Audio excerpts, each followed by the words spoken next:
Le ministre de l'Industrie et du Commerce, Riyad Mezzour, met la lumière dans cette interview sur la vision de Sa Majesté le roi Mohammed VI en ce qui concerne la souveraineté sanitaire au Maroc. Développement de l'industrie pharmaceutique, production de médicaments génériques, importance du Made in Morocco, fabrication de vaccins sont pour le ministre autant de leviers sur lesquels il faudrait jouer pour moins dépendre de l'étranger.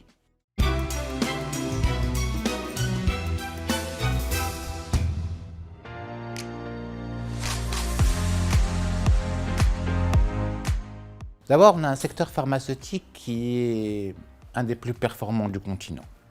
C'est un secteur qui fait notre fierté, qui a permis de répondre aux enjeux de la pandémie de manière extrêmement efficace et qui a permis au Maroc d'avoir une certaine autonomie, qui lui permet d'ailleurs depuis des décennies d'avoir une certaine autonomie. Aujourd'hui, on est à plus ou moins, ça dépend des qualifications, mais à plus ou moins 50% de capacité propre de produire des médicaments. Il y en a qui disent 70, mais c'est quelque part entre les deux. Ce qui est sûr, c'est qu'on a atteint les 70% au niveau de ce secteur. C'est un secteur important aussi au niveau industriel. Il emploie 55 000, 60 000 personnes. Donc c'est un secteur extrêmement important, avec un chiffre d'affaires aussi qui avoisine les 15 milliards de dirhams. Donc c'est un secteur qui a une importance majeure dans l'écosystème industriel de notre pays. Nous avons des laboratoires desquels nous pouvons être fiers, qui exportent et qui font un travail en termes de formulation et en termes de R&D qui est extrêmement intéressant. Alors il y a des challenges, il y en a beaucoup. L'un des principaux challenges pour moi, c'est celui d'assurer cette souveraineté sanitaire.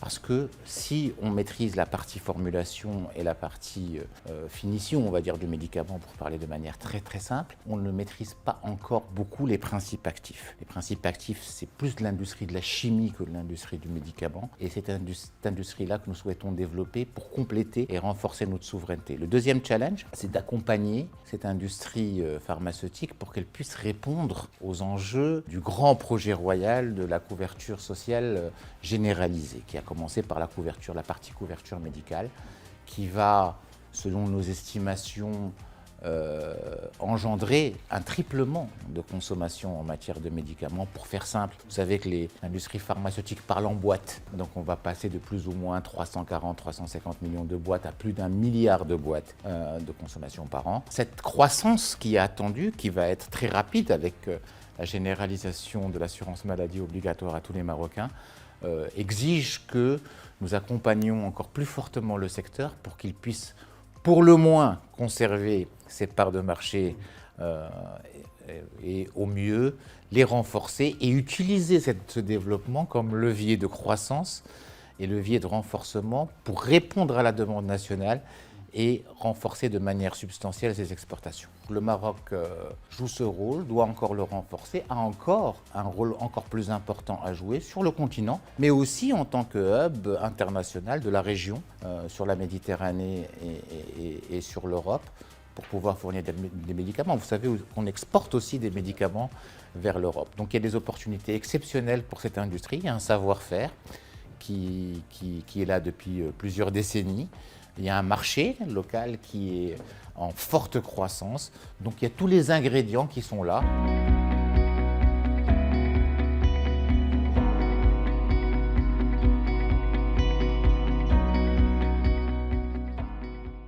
Les médicaments génériques représentent aujourd'hui 40% des médicaments vendus dans notre pays. Alors, ce qui est intéressant, c'est qu'aujourd'hui, quand on fait la comparaison entre les princeps, ça veut dire les médicaments avec des marques, pour faire simple, et les médicaments génériques, on se rend compte qu'il n'y a pas beaucoup d'écart de prix, parce que même les laboratoires qui fabriquent les princeps se sont adaptés au marché. Donc d'une manière générale, les médicaments génériques permettent aussi à nos laboratoires d'avoir la propriété exclusive de leurs formules et de leurs médicaments, de ne pas payer de royalties, etc. Donc ça, c'est extrêmement intéressant. Mais il ne faut pas oublier que nous avons des laboratoires internationaux qui ont une présence variable dans notre pays. Ils ont été très très forts, ils le sont un peu moins. Ils ont des intentions de renforcer leur présence en matière de production. Et aujourd'hui, ce qui est le plus important, c'est d'assurer l'équilibre entre la disponibilité du médicament, son prix et l'équilibre aussi de la couverture médicale. Alors c'est fortement lié à trois choses. La première des choses, c'est la partie générique qui est aujourd'hui exempte de droit par nature. Donc le médicament devient naturellement, quand il est développé ici, un médicament qui n'est pas sous licence et qui est un médicament purement made in Morocco. Le deuxième aspect, on en a parlé tout à l'heure, c'est l'aspect intégration en profondeur. Ça veut dire que le principe actif, qui est extrêmement capitalistique, c'est de la chimie, c'est extrêmement capitalistique, commence à être fabriqué ici pour qu'on ait de la valeur ajoutée, qu'on n'aille pas importer des principes actifs comme on le fait aujourd'hui. Ce sera toujours le cas, mais qu'on en importe de moins en moins, comme on le fait aujourd'hui, de pays asiatiques, à l'instar de l'Inde et de la Chine, qui sont des pays extrêmement performants en matière de production de principes actifs. Ça, c'est la deuxième profondeur. Et la troisième, c'est d'aller chercher un peu quelques relais pour mieux participer et mieux contribuer à la recherche et développement. Donc ça commence, il y a plusieurs étapes, mais ça commence par faciliter d'abord les essais cliniques, et on travaille en ce sens avec le ministère de la Santé pour pouvoir fluidifier ça. Aujourd'hui, on a des aberrations, par exemple en matière d'essais cliniques. Les essais durent un certain temps, un an et demi, mais pour avoir l'autorisation pour faire un essai, ça dure 2 ans. Donc au moment où on demande pour faire un essai clinique, l'essai est déjà terminé quand on reçoit l'autorisation de le faire. Donc il y a tout un process qui est en place avec le ministère de la Santé qui est en train de faire une réforme extraordinaire avec la mise en place de l'Agence du médicament, avec la digitalisation du process pour les autorisations de mise sur le marché, etc., qui permettra non seulement de renforcer notre capacité d'innovation, qui permettra de fluidifier la capacité de nos laboratoires à mettre des médicaments sur le marché et qui permettra aussi à nos opérateurs d'être plus agiles pour répondre à la demande des marchés extérieurs. Donc tout ça va dans le sens, d'abord, en matière de souveraineté sanitaire, de répondre le plus possible et d'assurer notre souveraineté, notre autonomie en matière de réponse à la demande nationale qui est en forte explosion, et ensuite de pouvoir, de manière très agile et très rapide, participer à la recherche et développement et en même temps exporter nos médicaments.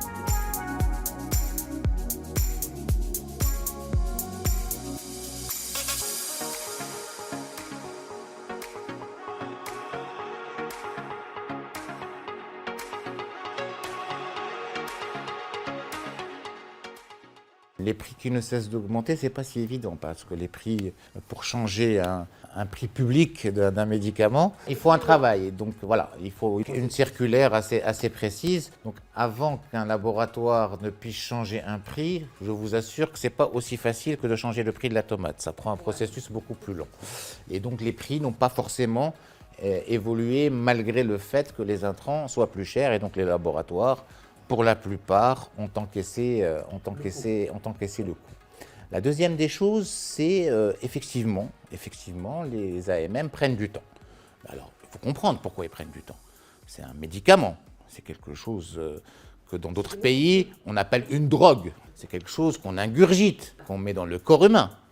Et avant de dire que ce médicament peut aller dans le corps humain d'une Marocaine ou d'un Marocain, on prend quelques précautions, c'est tout à fait normal. Alors effectivement, les dossiers des AMM, c'est des camions. Il faut les voir pour aller les déposer, c'est des camions de papier qui vont là-bas, et ces camions de papier doivent être vérifiés un à un, ces papiers, pour faire en sorte qu'on s'assure que ce médicament n'est pas dangereux pour la santé et a un effet bénéfique pour la santé de notre population. Donc c'est une responsabilité lourde qui est prise par le ministère de la Santé et qui va être prise par l'agence du médicament qui va être mise en place.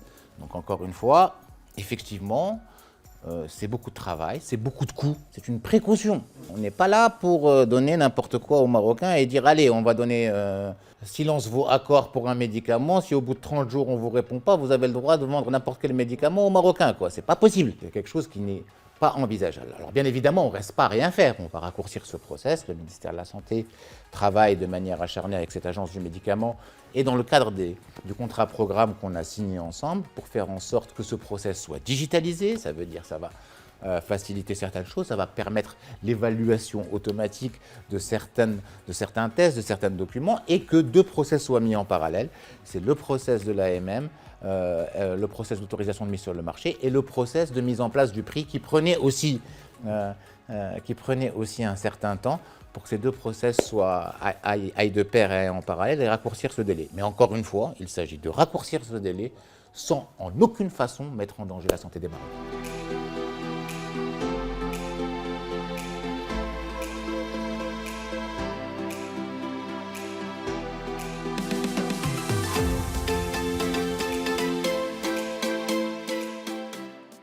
Franchement, c'est une fierté, cette unité qui a été lancée par Sa Majesté. Et en moins d'1 an, l'usine est prête. Elle commence à tourner, elle commence à produire des lots tests. C'est pas. Elle est en finalisation de certification. On commence à prendre des licences, à négocier des licences pour pouvoir fabriquer les fameux vaccins. Franchement, c'est une vraie fierté, c'est un vrai record. On est parti d'un terrain vierge à côté de l'aéroport de Ben Slimane et tout a été monté de manière extraordinaire. Tout le monde s'est mobilisé. Il faut savoir que c'est une mobilisation d'une dizaine de ministères, de quelques opérateurs privés marocains qui se sont adjoints à un expert technique étranger pour monter ça en un temps record. Alors c'est la plus grosse unité de vaccins d'Afrique qui a une capacité de production de plus de 100 millions de doses, par an, et qui est prête aujourd'hui et qui renforce non seulement notre souveraineté nationale, mais aussi notre souveraineté continentale. C'est un projet duquel nous sommes très très fiers. Aujourd'hui, bien évidemment, on n'est pas encore dans la partie, comment dirais-je, pricing. Alors quand on a une demande d'un pays, nous on a aujourd'hui, le plus gros, ce sont 17 vaccins qu'on produit qui font à peu près 95% de ce dont on a besoin. On va commencer par les 4 premiers et au fur et à mesure, on va travailler pour pouvoir répondre à 80% de nos besoins.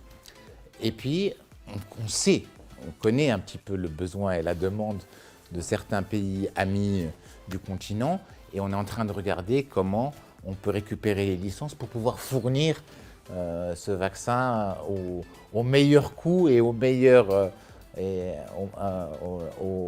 coût à nos pays amis d'Afrique.